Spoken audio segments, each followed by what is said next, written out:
Peace and blessings, and welcome back to the Heritage Hip Hop Podcast.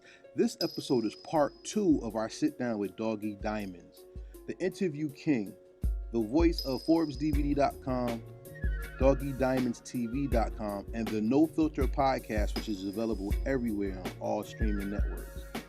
Doggie Diamonds is a benchmark for me, and without further ado, I want you to hear how special this next part of the interview is. But before we get to that, this episode is brought to you by Transparent Credit Repair, the superheroes of the financial literacy and credit repair world.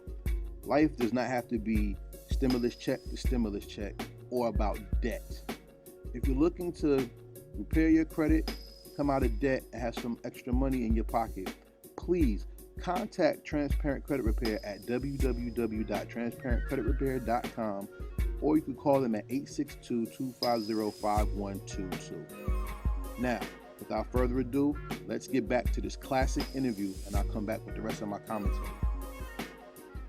I had somebody in my comments before say to me, when I announced that I did the deal with CBS Intercom, I had somebody in my comments say, if you got a deal with CBS, I know I could get one because you ain't shit.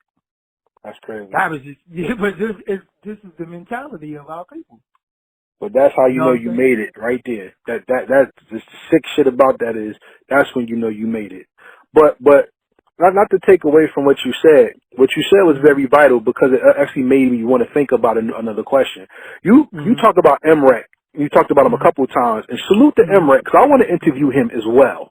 You know what I'm saying? And being that you and Rec put this thing together and look at where it's going, one of the major responsibilities I have as a person in media is giving air to people who want to be creative. Why did you want to ensure other people a chance to tell their story as well? It was important. It's very important. It's very vital to the culture. Like, again, like I stated earlier, like, yo, man, what was on your mind when you wrote, when I was alone in the room? Because I'm a very, very mental person. If anybody follow me on social media or, just listen to me or talk to me on a daily basis, everything with me, all is mental. All is mental. So when I started looking at how, the games that get played with you, and then just from being in the industry and the mental anguish of some of the things that you go through as an artist, and it's like, yo, am I bugging? Or is it a similarity with all of us? Is this really, record company industry rule number 4080? Is that real? Or, so getting different perspectives from different people is important because for your sake, it's almost like comparing and contrast. So a lot of times, you might say, well, this, that, and the third, and you want to hear somebody else, verify that or give you evidence to support what you're saying, so you just don't look like you're on an island by yourself. And again, it's from a fan point of view, like, yo, all you have to do is make a record that I liked before and I interview you. That's all you have to do. It'd be one song. It could have been a damn verse and I'm interviewing you because you are part of my life. You know what I'm saying? You are part of, I remember what girl I probably was dating with. I remember what haircut I had when your song came out. I remember what grade I was in. I remember what sneakers was dope. That you are part of my life. And that is the part of hip hop that I love, that I miss, because it used to be documented by moments that we won't never probably ever see again because the music comes out too fast. It's microwavable and we don't have any time to sit down on the music and love the music because here it go, new music coming. You know what I'm saying? Like when you're sitting down, loving this project, Chris Brown releases a 45 song album. I'm not listening to 45 songs from no one. Right. No one.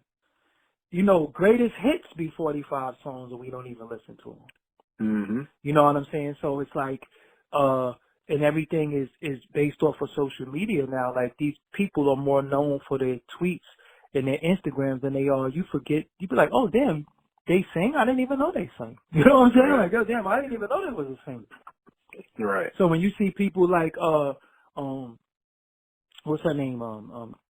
the Keke Palmer and Mm-hmm. you know, even when I first saw Tiana Taylor singing and all that stuff, it was like, damn, I didn't even know they could sing.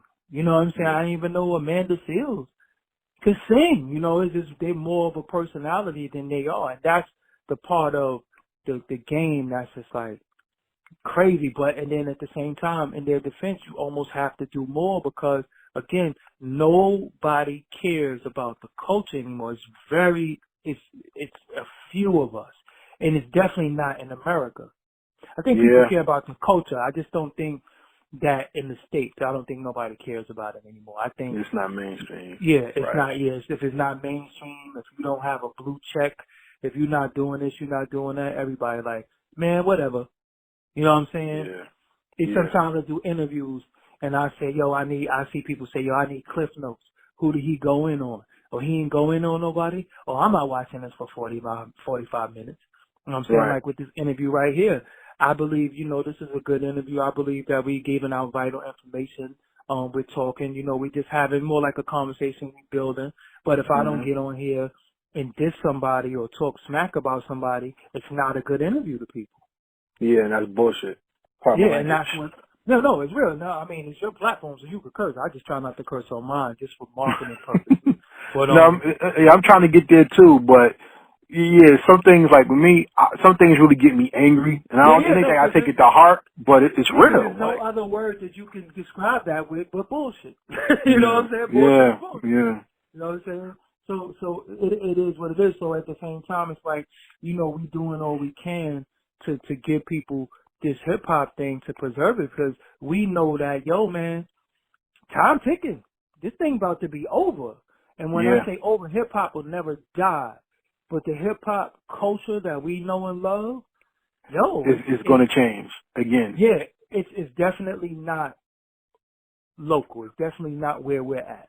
Yeah. So when Nas said hip hop was dead, I think a lot of people were mad because they didn't get it. Right, they missed the point. Exactly. They missed the point and went over their heads. You had so many people say, how can hip hop be dead? And I'm alive and all that. Because you're not a hip hopper, you're a rapper. Where's your DJ? Where's your turntables? Where's your dancers at? Where's graffiti right now? Where's your graffiti at? Where's where's the break dancing?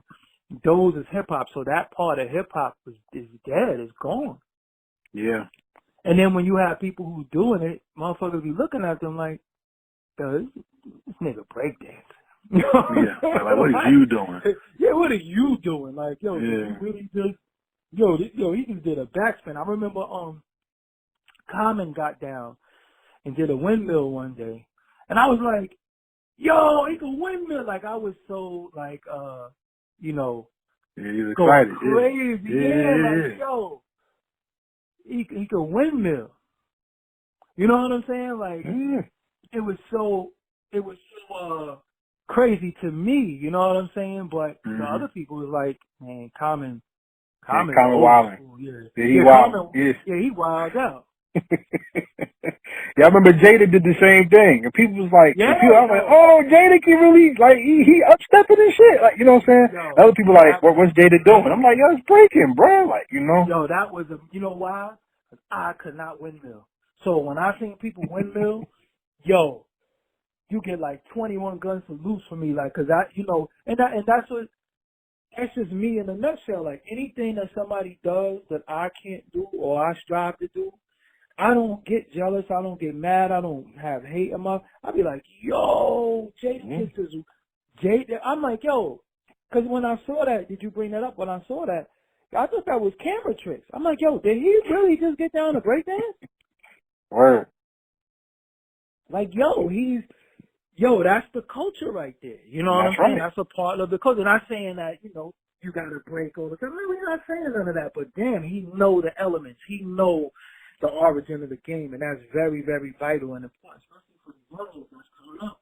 When these young dudes come into rock and roll, they make them study the Eagles. They make them study the Doors. They make them listen to the Beatles and Elvis and all these people. With us, it's like, yo, man, them old washed up dudes don't listen to, we the only one who get aged out in our culture. True, by ourselves. You know what I'm saying? By ourselves. We're too, like, so if Willie Lynch might not exist The theory does, though. You know what I'm saying? The Yeah. ideology exists. So yeah, that might have been a fictitious character, fictitious story, but the ideology is alive. You know, the story is alive, and we see it all the time because the minute somebody disrespect you, first thing they want to talk about, they want to call you old or they want to call you young. This old nigga, yo, sit your old ass down, or yo, you a little nigga, yo, you young and all that. You know what I'm saying? So I'm like, all right, so what's the fucking perfect age? Exactly. You know what I'm saying? Like, what age is perfect? Because when people be calling people old, I'm like, damn. First of all, I'm not even nowhere near the age of none of these people that that people be saying. People be like, yo, ain't you like 50? I'm like, yo, how am I 50? I'm not even 45. How am I 50? You know what I'm saying? So, but people will call you this age, but they don't realize y'all been around for a very long time in hip hop since I was a little kid. You know what I'm saying? And everybody who's 50 and 47 and 48 and all that is billionaires. So that's really a great company to be in. You know what I'm saying? And everybody who's so-called old in hip-hop is doing well. Then you have a demographic that's not doing well, but I'm not going to say it's their fault. It's kind of, they kind of missed their mark as far as like the way the culture went. The culture, more money came in the culture at a certain point. More money's in the culture now. More money wasn't in the culture back then. Dudes wasn't getting 100,000 a show. You know what I'm saying? They wasn't getting streams. It wasn't all types of ways to get revenue from the culture. It was you do your shows, the promoters beating you, your booking agents beating you, your managers beating you, your record labels beating you. You got to pay your crew, you got to pay your DJ, you got to pay your hype man. And all of that came out of $3,000. You know what I'm saying? So you might have walked home with $200 for a show. You the main act. Now it's different. You don't have to go out and do all these shows. You can stream. You got YouTube revenue. You got Spotify revenue. You got revenue from all these platforms coming in. And when you do well, the revenue is big. Then you got endorsements. Then you have just your promo, your platform, using your platform to promote other people and make money off that. It's so many different ways that you can do that. And then even some of the older guys didn't adapt to social media and all these other revenue streams the way they could. And some of them are very old and bitter, and they don't understand because, again, like them, something like them, I could have fell into the preservation of hip-hop as I knew it. But then I realized the evolution of hip hop is more important and how do I survive in it? So again, we could want to preserve hip hop all we want. We could want dudes wearing Kangos and rope chains and BVDs all we want. But the first is like in a week and a half. If you can't pay your bills, none of that matters. That's fact. So it came down to, survival and trying to preserve the culture. Now, how do you survive off of what you love? Because there's no way that you should be a podcaster, a blogger, and a website owner and have a 9-to-5 job. Yeah, I'm trying to get there myself. Yeah. The 9-to-5 job takes away from your creativity. Now, you do that, and I want everybody to hear me loud and clear. You do that until you can live directly off your creativity. There's nothing wrong with having a job. You're not a square. You're not a punk. I will not laugh at you. If I see you in Target, if I see you in Aldi, if I see you at Chipotle, if I see you at the bank as a security guard, it is nothing funny about that. It's not a joke. You're not a clown. You're not a sucker. None of that. You know what I'm saying? Salute to you for having a job, everybody out there. But I will say this, we went to work for hours to make other people billionaires, and then when something happened to us, they just replace us with somebody else. So you have to find a way to find a happy place where you can take care of yourself, do what you love, and survive at the same time. It just so happens when we paved the way for this, we was asking the people like, yo, man, assist us on our journey, help us on our journey. Dude is telling me to get a job. I bullshit you not. Yo, get a job. I'm like, damn, I just brought you like 17 interviews. So what? This is, so you got to remember, YouTube didn't always pay. Right. That's true. YouTube just started paying like 2009 or something like that. Maybe a little later. Maybe 2010, 2011, YouTube just started like paying. Before that, you had to have a certain amount of views before they offer you any money. They doing that again now. Yeah. Certain amount of subscribers and a certain amount of hours of viewership. Yeah. No, I'm talking about you could have the subscribers and everything, but yeah, they still wouldn't pay back in the day. Yeah. Yeah, and then you might get 75 cents. Yep. It was no out the gate. You get paid out the gate. It was none of that. You know what I mean? So people don't know what some of us went through, so people could be here. And in some of the battles that I personally fought with these companies, like, yo, hold on, man, we provided the content. Y'all gonna have to do a little bit better than that. Fighting for percentages and stuff like that. So even when people make YouTube pages and they talk stuff about me and diss me and all that, I be laughing. I'm like, yo, man, if it wasn't for people like me, you wouldn't even be on YouTube at all. That's crazy.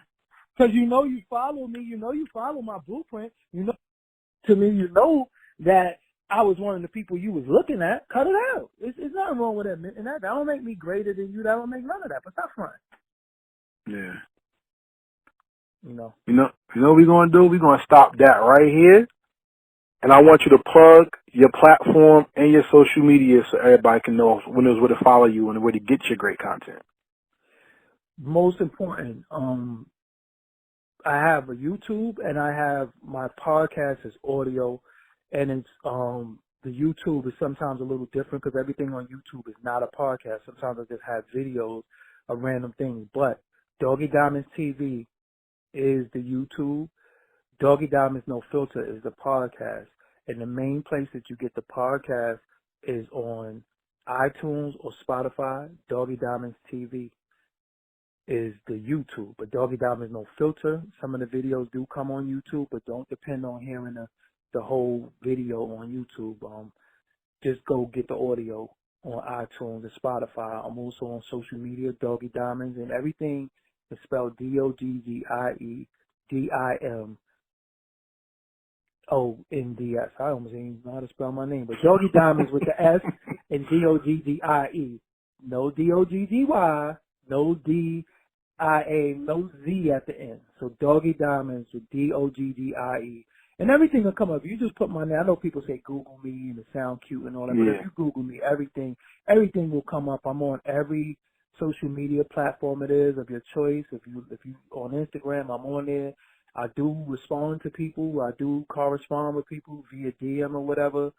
I ain't Hollywood. I'm regular. You know what I'm saying? I put on my shoes 1 foot at a time. I put on my pants 1 foot at a time. I take showers, brush my teeth, shit, just like everybody else. I do laundry tomorrow. So, we regular, and I'm in the damn pandemic just like you, wearing a mask just like you, and going to the supermarket and waiting on long lines just like you. I don't have a haircut just like you. So, we're all in the same gang right now. So it is what it is. But I want to thank Heritage Hip Hop for having me. Shout out to them. Make sure you follow them on social media and make sure you support their cause. It's a very worthy cause. It's hard as hell to be at this side of the spectrum because it's lonely and nobody cares. You know what I'm saying? So when you have somebody who cares about hip hop, and I'm not talking about rap, I'm not talking about clout, I'm not talking about a specific genre, just cares about the culture, y'all gotta protect that at all costs because that's far and few and it's gonna go away if we don't protect these people. And I'm one of them. So with that, I'm Doggie Diamonds. Thank you for having me. All right, so before we close out, let's go into our rapid fire questions. Our rapid fire questions are not yes, no questions. They show a little depth. And I don't ask you questions like who's sexy or who is this, who's that. I don't care. It's mostly about the culture and your perspective as an architect in it. Okay, so I have some questions that I'm going to ask you that are regular, like regular guests, and I have some specific towards you. So you ready for this? Yep, ready. All right, so we already know that Big Daddy Kane is your favorite rapper of all time, right? Mm-hmm. And Ain't No Half Steppin' is your favorite song. What song or album perfectly defines Doggie Diamonds, though? Damn. What song? It probably would have to be EPMD's first album. Strictly. Oh, that's a good one right there. It's my favorite Okay. group. EPMD is my favorite group. EPMD and De La Soul. So you got Stakes is High or Strictly Business. And it's funny that they both from Long Island. But yeah, so if we go to my EPMD Strictly Business, because I wish coming in here I did Strictly Business with people and I didn't. I was doing Strictly Love, and ain't no love in the heart of the city. But yeah, Strictly Business, EPMD. That's like, yeah. Okay. My dream I had a long time ago was I was sitting at a table with a bunch of record executives and I was like really building it with them. So that kind of propelled me into this. I even had dreams that I did like a music video. I had a music video with a song with Erykah Badu and Sticky Fingers. Bugged out crazy, right? When you look at your dream, who did you see yourself sitting with and did you make it come true? I see myself sitting with Pete Rock, Ralph McDaniels, and Marley Marl and Big Daddy Kane. Those are my biggest inspirations from different sides of the spectrum. 3 out of the 4, yes. Marley Marl didn't happen yet. But yes, Big Daddy Kane happened, Ralph McDaniels happened, and Pete Rock happened. So yeah, I'm good. But Marley Marl is on my list. I gotta get Marley Marl for different reasons. Respect. That's dope. Part of hip hop is understanding that you have to live the culture to understand it. And I believe in today's culture, because all the elements are not alive for everybody to touch anymore, people don't really see it. But the elements are coming back in different genres. What lost element do you see coming back that you think people should appreciate more? I think, yeah, man, that's a tough one because, yo, the DJ at heart, man, I love DJing. So when I see like Jazzy Jeff, D Nice was cool, had a lot of people in there, but he was just playing records. But when I see like Jazzy Jeff on the turntables, man, I wish people, and DJ Scratch, I wish people would just really, really tune into DJing because it's hard as hell to do, especially when you're not a Serato DJ and whip out that vinyl and you just touching a Serato to cue the record, but you really, really doing that work. You know what I'm saying? So DJing is definitely one. And then second one would be I love graffiti, man. Yo, I love looking at old movies and seeing dirty trains with graffiti all over it. I don't know. I love that. I don't call me crazy, but I love that. I watched B Street for the graffiti, and B Street was like, of course it was Hollywood, and it was a little fluff in there, but man, I loved the fact that it had the breakdancing and it was about graffiti and breakdancing. That was like perfect for me. But yeah, I hope DJing comes back, and just the whole dancing, because it ain't. You can't be too cool to dance, man. You go to a party, man, dance. All that standing around on your phone or singing these little songs to yourself, y'all chicks touching y'all dry ass weave, doing little snap. That's kind of whack, man. Dance. Go out there, work up a sweat. That's what you went out for. So that's what I want to come back. The turntable and the dancing. And I see the turntable thing coming back, but we need dancing, not TikTok dancing and not that that routine don't shit, rush. stuff. None of that don't rush stuff. I'm talking about, that Scoob and Scrap, that, that Heavy Gamer Boys dancing, that type of thing, the EPMD dancers, you know what I'm saying? That was, I think his name was Fendi. Yeah. Yo, you know what's funny? Steezo too. Rest in peace to Steezo too. Just passed away. Fact. Steezo is a person dancing and You Got to Chill video. You know what's funny that you said that? I posted up a video called Respect the DJs, and I posted up young black teenagers on the Apollo when they did the Posse soundtrack. When they was doing the intro, they was scratching Rock the Bells. I thought that was one of the dopest mainstream DJ sets ever, and people don't talk about it. And Yeah, I then remember. you talked about graffiti. My favorite PlayStation 2 game was one of my favorites was called Mark Echo. You ever played it? No, but I know what you're talking about. I know what you're That talking about. that shit it came with the marker, and the game was about fighting the establishment through graffiti and hip hop. Survival of Yeah, the I know what Fittest, you're the talking Mobb Deep was the first song. I talk about that all the time, yo. about. Oh, salute to you, yo. That's what's up. You know what I'm Yo, saying? Talk about I just made DJs, a yeah, I huh? just made a post yesterday about talking about my favorite DJs. You can see that too. I'm talking about my favorite DJs, and I named all my favorite DJs in a post Yeah, yesterday.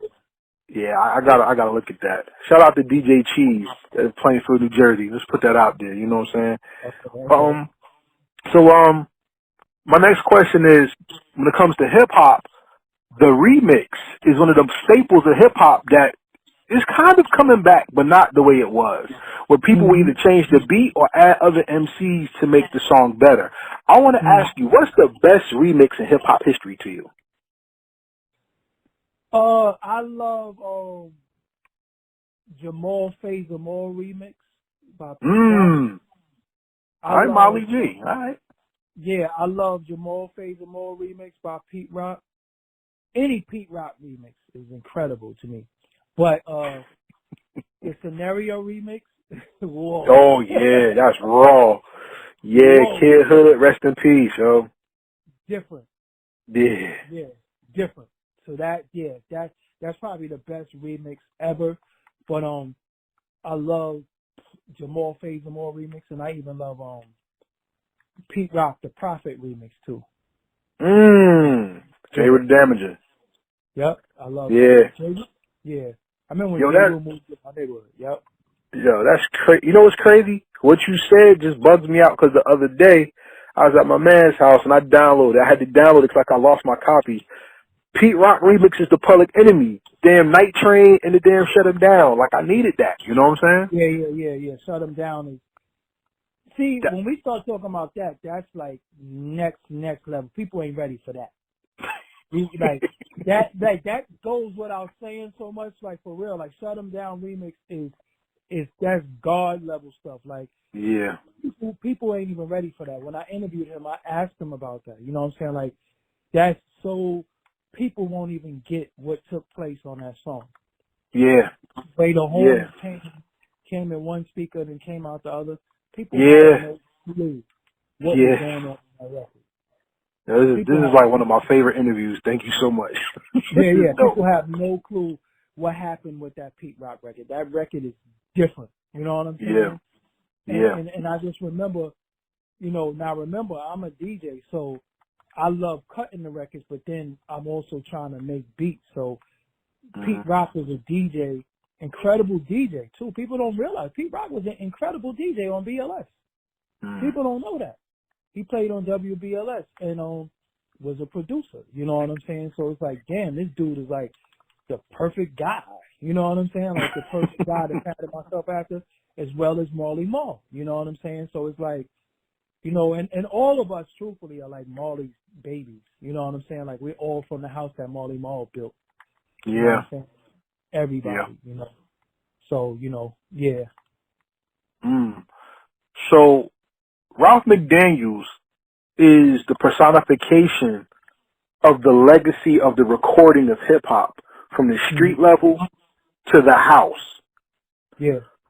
What is hip hop without Doggie Diamonds though? You know, that's tough because I think I'm still carving out what it is that I want to do. I have yet to even really, hit the apex of what it is that I want to do. So, I mean, you let some people tell it, life goes on, he ain't shit, you know what I'm saying? But I Mm-hmm. know what I mean to the culture. I know what I did. I did things that had cultural impact. And I keep telling that to people. People keep talking about views and subscribers and all that. And I keep telling people none of that means nothing without cultural impact. Yeah, Word. people might have done something that got a lot of views. Yeah, people might have done something that people talk about for the week. But I've done things that people talk about forever. Right. You know what I'm saying? And that is the biggest thing. So I don't know. I think that's a question for somebody else. You know what I'm saying? I don't know. I think I'm still, my best days are coming, because remember, I still never really had the capital to create some of the things that I wanted to create. I did Winter Wars videos with a damn 7D camera and just went to Park Hill. Now imagine if I had a budget, you know what I'm saying? Imagine if I had the trailers. Imagine if I had the things that some people have to create some of these things. It would be greater production. You know what I'm saying? So, I don't know. You know what I'm saying? I don't know, but I'm definitely grateful that, sometimes we don't get a moment to really sit back and recognize and realize who we are, what we are, because we work so hard.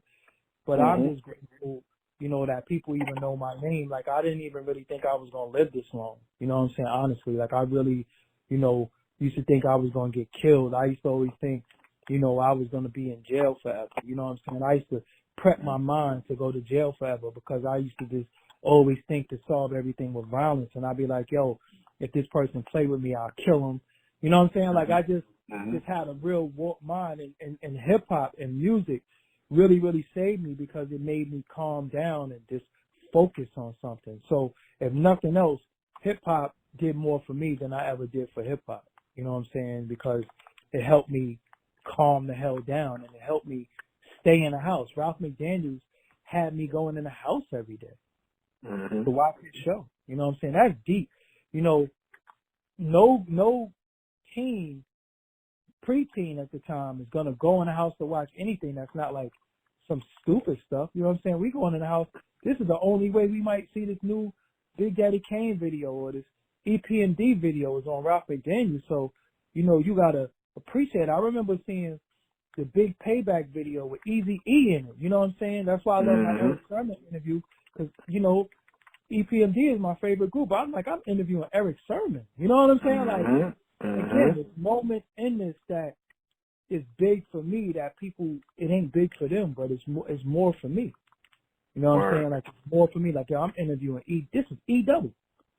You know what I'm saying? No matter how you slice it and dice it, this is Eric Sermon. This is the Green Eye Bandit.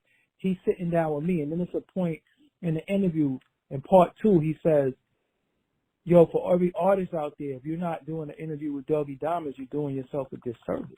Because he really knows the culture, like he really knows. That's a cosign. That's the ultimate. Yeah, and I'm like, what? Like I said, the moments is like, well, nobody can't tell me nothing. You know what I'm saying? Yeah. Nobody can't tell me nothing. So, hip hop, I don't know what it would be without me, but I know I wouldn't be nothing without it. You know what I'm saying? So that's how I would answer. Hold that thought, because we're going to revisit that. Let's move on to the next question. That was deep, and I want you to hold on to that. Okay. The feature artist has ruined hip hop in my opinion, not because it's not good to have features. I think it's being overdone. A lot of people don't have to rap anymore. They have a lot of people holding their hands. Okay. But you have certain records that the feature artist would kill the main artist on their own song. I want to ask you, what is the best feature or guest 16 in hip hop history in your opinion? You got Life's a Bitch by AZ.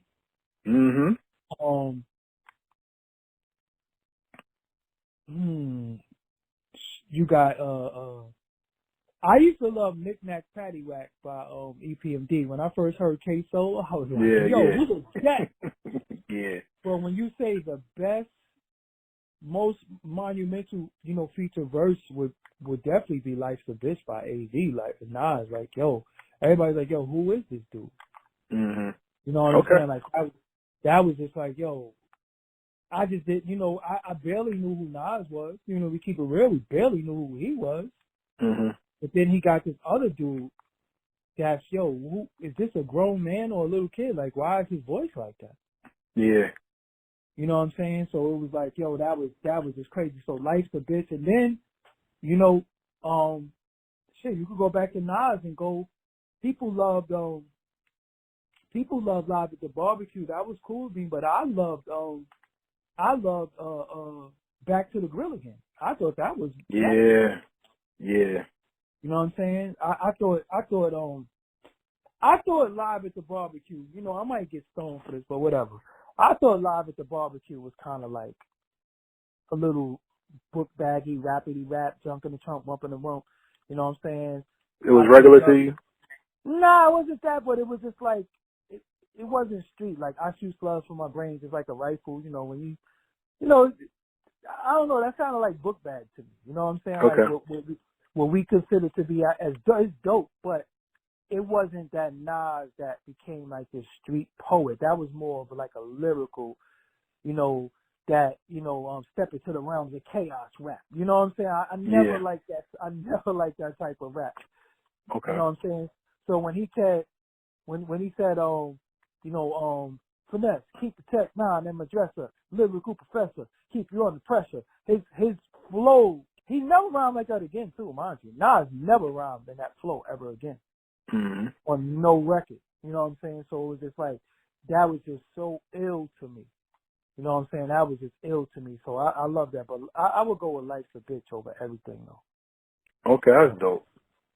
My next question to you is this. I gotta put something in there. You did an interview with Daddy-O, and you were talking about Jersey MCs, right? Like I said, I'm from Jersey. I'm partial. You know what I'm saying? And just like y'all have the boroughs, Jersey is considered a landmass with no identity, which is very false. But I want to ask you, as a person who's in the kingdom, the Game of Thrones itself, what is Jersey's place in hip hop to you, and how does it rank? Jersey is big. Jersey is very big. I mean, y'all have some incredible MCs from Jersey. I just think that Jersey never stood like, yo, we from Jersey, that's it. Like, we don't know too much about Jersey. Like, we know Brooklyn, we know Queens, we know Manhattan, but I don't know anything about, like, I don't know where East Orange is. I don't know what Orange is. I don't know what Essex County. Like, I hear these things now, but I don't know. Like, it's never been stamped. One thing we knew was the bricks from Redmond. Mm. So we think everybody's from Newark. You know what I'm saying? We think everybody's from Newark. So it's, you know, so that's the thing. So when we hear like, you know, it's South Jersey, and then I started hearing the places like, you know, Trenton and Willingboro, and I'm like, what are y'all talking about? You know what I'm saying? So no rappers have really stamped that. You know what I'm saying? Like, no rappers have really said, yo, this is where we from. It's different parts of Jersey. Jersey is Jersey, but it is different parts. And, you know, you have this part, you have that part. So if you look at New York has different parts, and it's different great people from different parts. You know what I'm saying? All we knew was Redmond, Newark. We knew of Illtown, but he used to be like, Illtown, 118th Street. And I'm like, is it 18th Street or 118th Street? Like, what? I'm confused. Why is he saying 118th Street? So that was, to me, that was always like a, is he trying to be like Harlem? You know what I'm saying? That's what I used to be like back in the day. Like, yo, is he trying to be like Harlem? Why is he calling it 118th Street? Like, what the hell is 118th Street? So I felt like Jersey never really had the identity that Jersey needed due to Jersey artists, you know, not really stamping like Jersey. Like, one of my favorite Jersey artists is Lakim Shabazz. You know what I'm saying? Like, Lakim Shabazz is fire. You know what I'm saying? But people would be like, who is that? But that's like one of the first guard body rappers. You know what I'm saying? But people don't know that. You know, people don't know that. And as dope as Tretch was and is, he had a lot of commercial pop success too. So that could be a little deceptive because people think he can't rap. You know what I mean? Because it was a lot of pop success. There was a lot of you know, a lot of pop success with Naughty. And Naughty, like, KG is one of my favorite producers. Man, I've been trying to interview KG for like years now. You know what I'm saying? Which has been very, very hard to do, very elusive. There's been people who've been saying they're gonna get me the KG interview, but that's one of my favorite producers. I'm like, yo, how could a dude produce for Janae, Next, Jaheim, and Naughty, and Queen Latifah, and we're not putting him up there as one of the greatest producers of all time? It doesn't make any sense to me. And I think it could be because he's from Jersey. You know what I'm saying? It could be a Jersey thing. Because if he was from one of the boroughs, we'd be throwing parades for him. You know what I'm saying? Actually did listen, he actually did the Missing You song for Biggie too. Mm. You know what I'm saying? Mm. People We'll talk don't know. about that too. Yeah, people don't pay attention to that. You know, or he didn't do it. Maybe you know something I don't know. Okay. I'll leave it just like that. Oh, My you next saying he one, didn't do it? I didn't say anything. Oh, okay. We just gonna talk. We just gonna talk after this is over. Okay, So all right, cool. here's my next question then. Mm-hmm. I've made my platform to tell a story for Jersey because Jersey's story doesn't get told. And what you said to me really hits me kind of to my heart because a lot of folks in Jersey feel that they're nice, but they're not getting just due, and they got blocked out of the industry, right? Mm-hmm. And just like a good interviewer, sometimes people are scared to come to your platform because they don't have what it takes to match wits or to meet you at your level, and they don't think you'll concede to their level. What, in your opinion, makes a great interview, and what makes an artist appreciate your platform? I think me, a great interview was when I learned something that I didn't know. When it was very informative. It wasn't, you're going to have your moments in the interview where it might be, emotional. It might be something that you didn't know about a person. It might be something that make you laugh. And it's really the information, because when I do an interview with somebody or I listen to an interview, tell me something I didn't know. I don't want to hear what I've changed interviews from the way you see yourself in 5 years. By doing in-depth interviews, by doing hour-long interviews, like really, really, like digging into the artist and getting them to, who are you? So when I finish the interview, or somebody finishes listening to the interview, I want them to feel like, yo, I like that dude. I know that person. Not me, but the person that I'm interviewing, because they're the highlight. That's why I always stay behind the camera at one point. I'm like, yo, it ain't about me. It's about them. So let me highlight them. Let me put the spotlight on them. Let me put the lights on them. You know what I'm saying? So a good interview to me is me listening. It's fluent. It's no stupid questions. You ain't doing research while the interview is going on. Like you already, you prepared. I respect interviews like that, and I respect interviewers that look like, yo, I came here, I know what I'm up against, I know who I'm dealing with. Yo, I respect the person, and let me tell you something. It's times where I've interviewed somebody and I don't know absolutely nothing about them. And that's a good interview. You know why? Because if I don't know anything about you, that means my audience probably don't either. So now it's on you to tell us who you are, but it's also on me to extract it from you and get you to tell me who you are. Ask the right questions for you to explain who you are and teach me about you. So that's always been a good interview to me. It's not about who you went on. It's not about who you dissed. It's not about who you got beef with.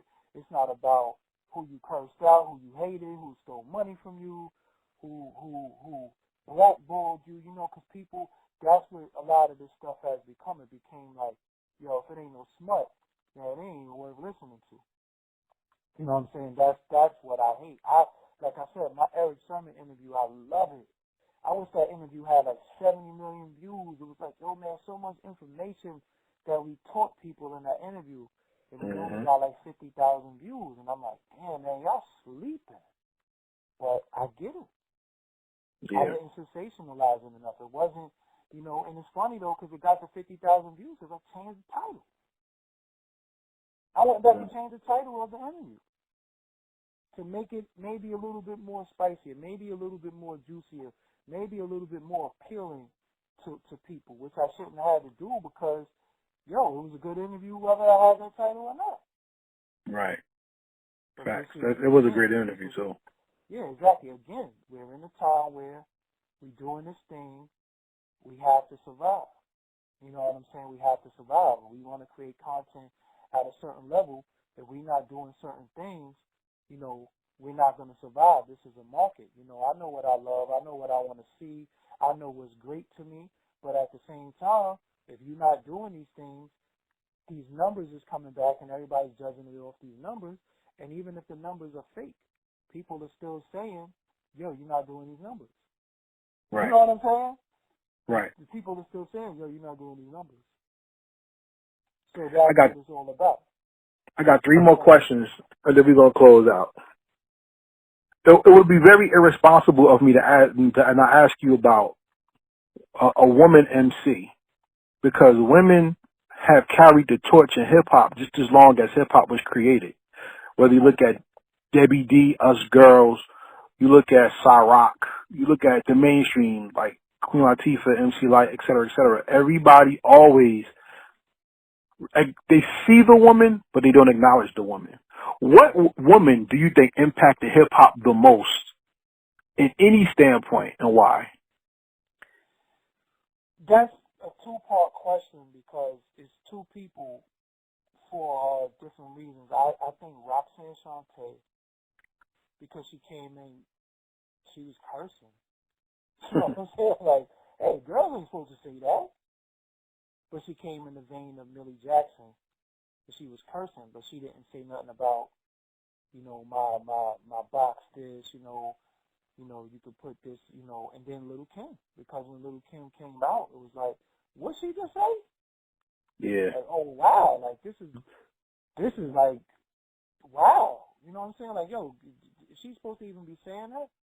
I mean, you had different women, different things. Like, I remember seeing Moni Love on Ladies First and being like, damn, shorty bad. You know what I'm saying? Like, I mean, of course, she's older than me, but I remember being young, like, damn, shorty bad.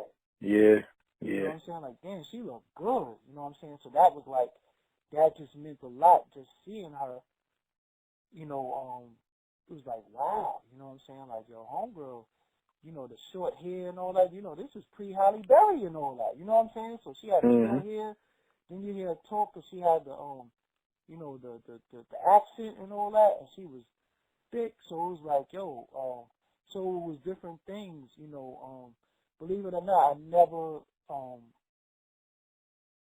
I never got into, not because she was whack, but I never really got into the Bahamadia type stuff, even though she made records that I love. They got a song called 3 the Hard Way.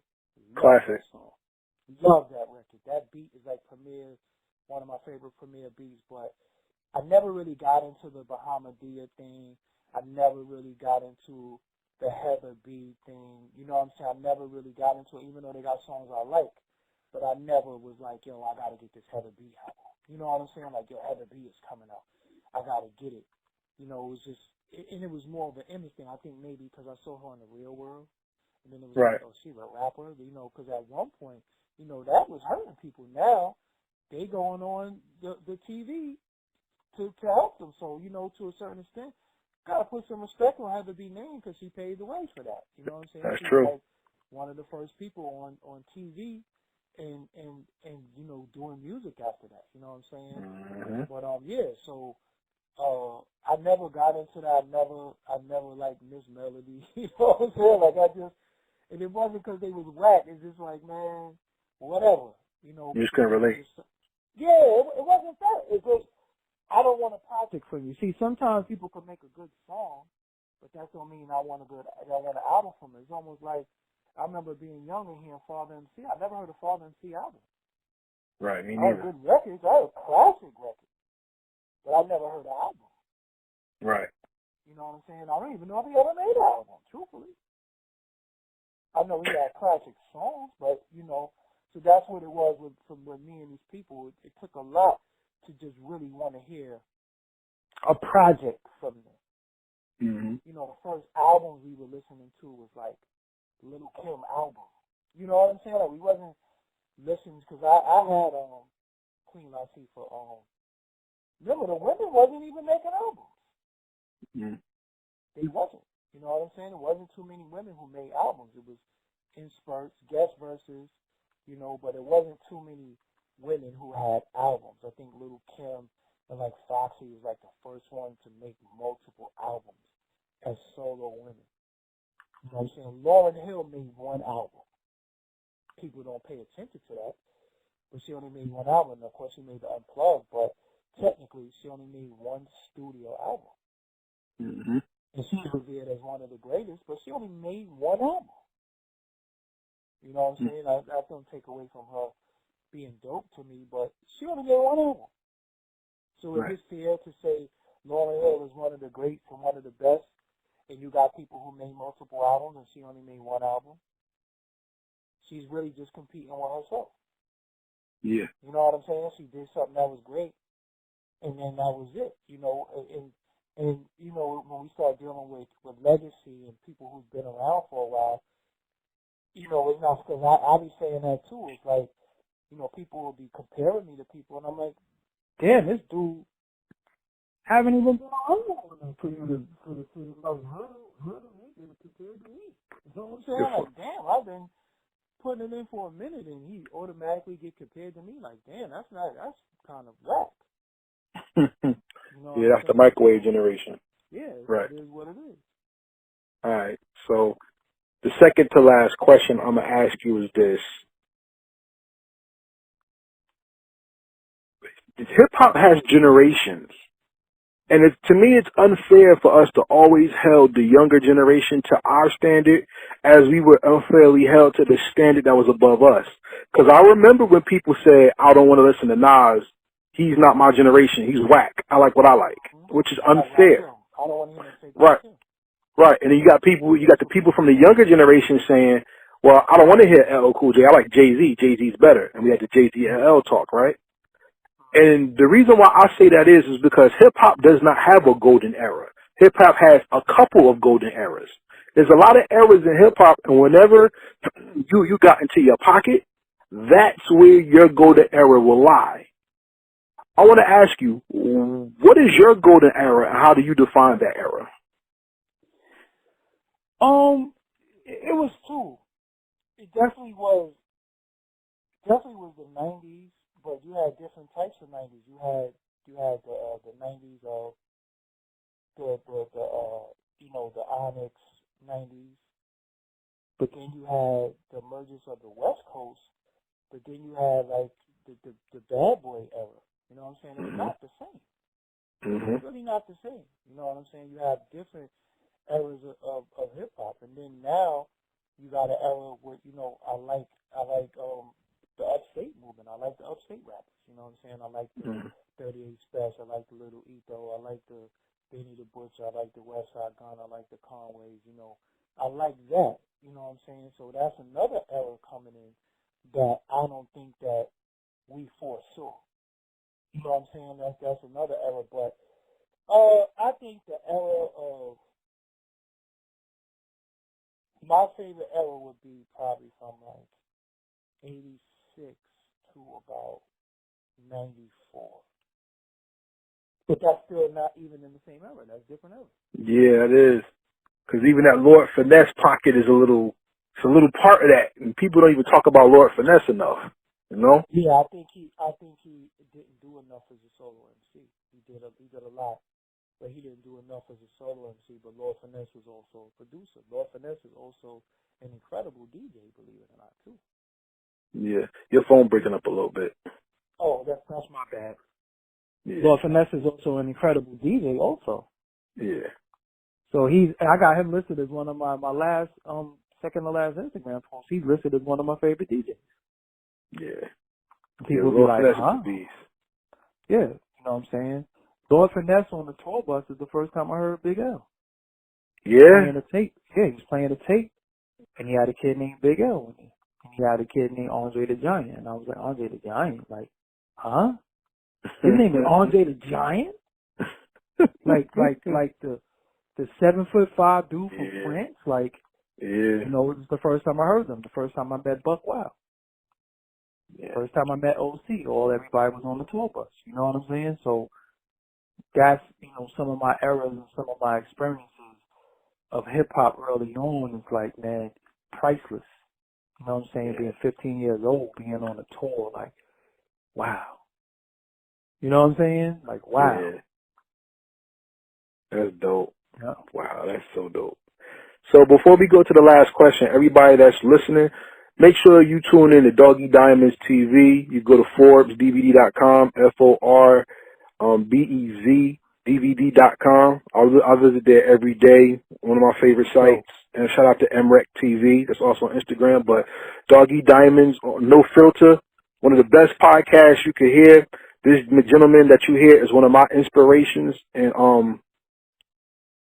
when you hear Heritage Hip Hop, you hear Video Music Box, you hear Doggie Diamonds, you hear Little Shaheem Reed, you hear Combat Jack.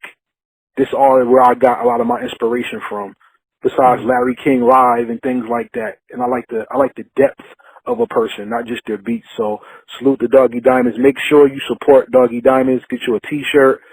Follow his movement and pay attention, because he really keeps the culture alive. And if you like heritage hip hop, then you will love him too. Salute to both to them and to you for supporting.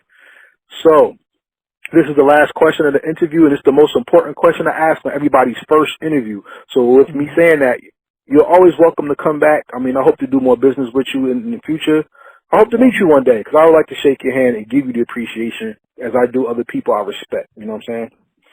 So my final question is, you said earlier about what is hip-hop without you, you're going to wait for somebody to write that story. One day we're not going to live on this planet anymore. Everybody has to touch death, you know. And there's going to be a day when new genres are going to come out. And just like they do Netflix documentaries about the 80s, the 90s, and all that, they're going to do a documentary on hip-hop one day. And someone's going to uncover Doggie Diamonds TV and No Filter podcast. And you're going to teach somebody 1,000 years from now about hip-hop. My question, and the final question in this interview for you is, what is the legacy that you left behind that made the world better because you did hip-hop and you did your platform? That I really gave the artists their shine, their spotlight. The Give the Flowers thing, I was doing that when people didn't even know I was doing it. I was interviewing people that nobody so-called cared about, but I cared because they helped me. They got me through dark times. They got me through, rough times. They made me laugh. They made me cry. They made me, smile. They made me dance. They made me, go down the Beach Street, downtown Brooklyn, and buy records. My legacy was, I showed the game love. I showed everybody love. I think I want that to be my legacy. Like, he done interviewed Prodigal Son and then turned around and interviewed Dave East years later. You know what I'm saying? And then interviewed Freddie Rock when I kind of laughed when he left.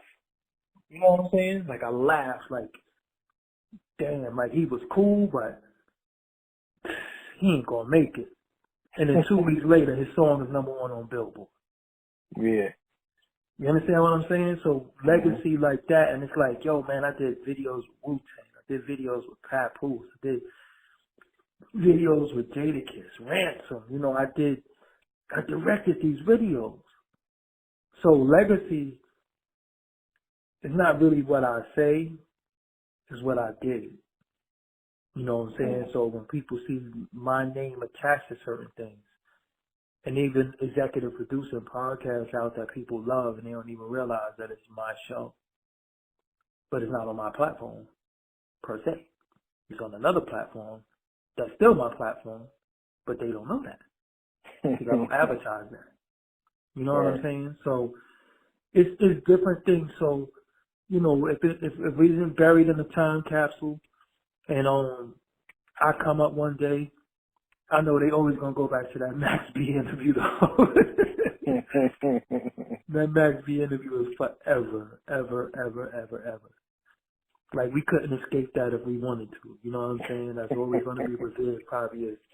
In a lot of people's minds, and it's like, this is the greatest interview of all time. You know what I'm saying? Because it was just a moment that I caught him in. And I was real green at that time too. I didn't really know what I was doing. I just knew how to ask people questions. So that's always going to get uncovered. And of course, went to wars, and of course, other things is always going to get uncovered. And hopefully, people will look and say, "Man, this nigga loved the game." You know what I'm saying? Like, he really loved the game. Like, he really knew the game, and he really, knew stuff about hip hop that's just very, very key and important. And hopefully I could get that. hopefully I could get that. And, you know, even if I don't, it's all good, man. My point right now in life, truthfully, is just to be healthy, happy. You know, a lot of stuff don't even matter because my life is bigger. You know, like I said, hip-hop has done so much for me. You know, hip-hop is why we're on the phone. Yeah. You know what I'm saying? Think how deep that is. Hip-hop is why we're on the phone. We don't even know each other. I don't even, you know, but hip-hop is why we're on the phone. Hip-hop is what, you know, got us having dialogue. And throughout this whole, you know, building this talk, you know, about nobody else. We didn't talk negatively about anybody. We talked about the culture. Mm-hmm. So that's what I'm saying about what hip-hop has done for me. You know what I'm saying? Hip-hop has done for me, made me meet people that I wouldn't even know. You know what I'm saying? That other than that, why would our paths cross? We probably would never cross. But hip-hop made you feel like you know me. Hip-hop made me feel like I know you.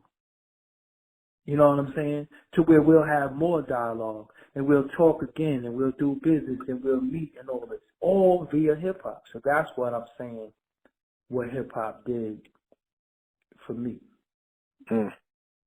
Facts.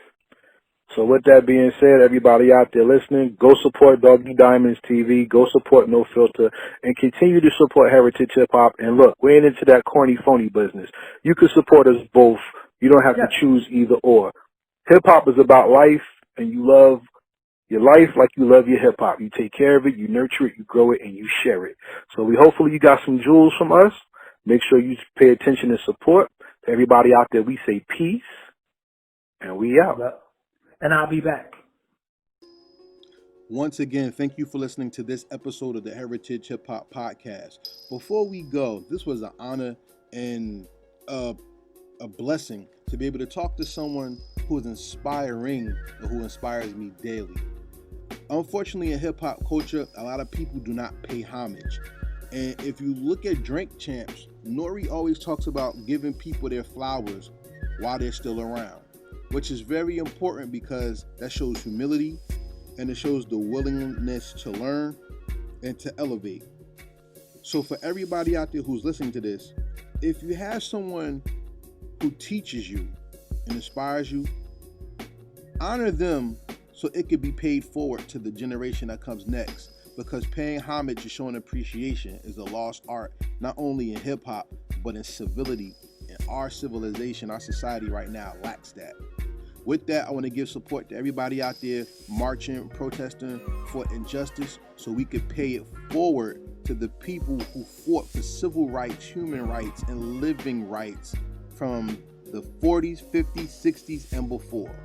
With that being said, thank you for tuning in to Heritage Hip Hop Podcast. We want to give a shout out to Fatty's Place, our virtual assistant. If you need help with your social media, contact FADDYSPLACE on Instagram. Fire Jaws, our marketing, promotion, and placement guru. If you need help with marketing and promoting your art or anything that you have going on with yourself, your business, contact him at FIREJAWS. That's Fire Jaws on Instagram. Shout out to Big A and the Big A Show, Lex Diamonds and the Diamonds Entertainment LLC, and also Michael Bradley, who runs Transparent Credit Repair, the superheroes of the financial literacy and credit repair world. Remember, if you're looking to fix your credit, go to www.transparentcreditrepair.com, and also 862-250-5122 is the number you can call to reach him and put yourself in financial success and freedom. With that being said, be sure that you subscribe to the No Filter Podcast, support Doggie Diamonds, continue to support Heritage Hip Hop, and if you want some apparel or some merch, go to our store, which is on storefrontier.com/heritage hip hop, and you can visit our website, www.heritagehiphop.com, for more. Our award show comes up in August, so be ready for that. And more importantly, continue to support the hip hop culture. More interviews are coming, more words of wisdom, more jewels, and more growth. You have a surprise waiting for you very soon. All right, y'all, we out of here. Peace, and we out.